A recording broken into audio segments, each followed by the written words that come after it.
আমি আমার কাজে যাচ্ছি, কেমন? কোনো দুষ্টুমি করো না কিন্তু।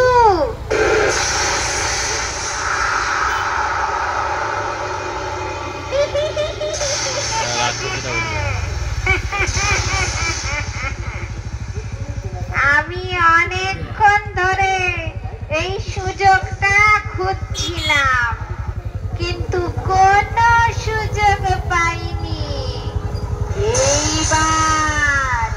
এইবার সেই সুযোগটা যখন পেয়েছি, আর দেরি করা ঠিক হবে না।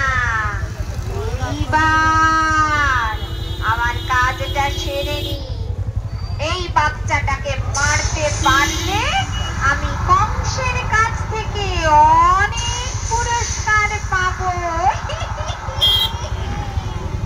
ও হে বাছা কৃষ্ণ, তুই নাকি কংসের মৃত্যুর কারণ, তাই তো কংসের আদেশে আমি তোকে মারতে এসেছি। বুঝলি বাছা কৃষ্ণ, আমার এই বুকে বিষাক্ত বিষ মাখিয়ে এনেছি। এই বুকের দুধ খাইয়ে তোকে আমি শেষ করে দেব।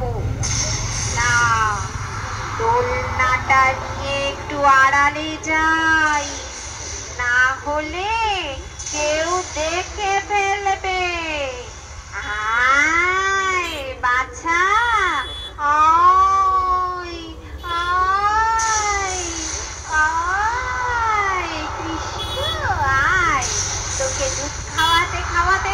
আমার বুকের তীব্র বিষে তুই চলে পুড়ে শেষ হয়ে যাবি, আর রাজা কংস আমাকে পুরস্কার দেবে। আয়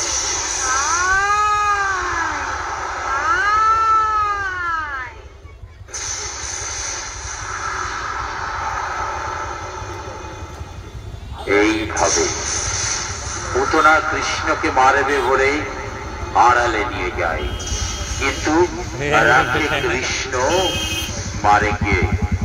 তিনি সকলের রক্ষাকর্তা, তাকে মারবে পুতনা।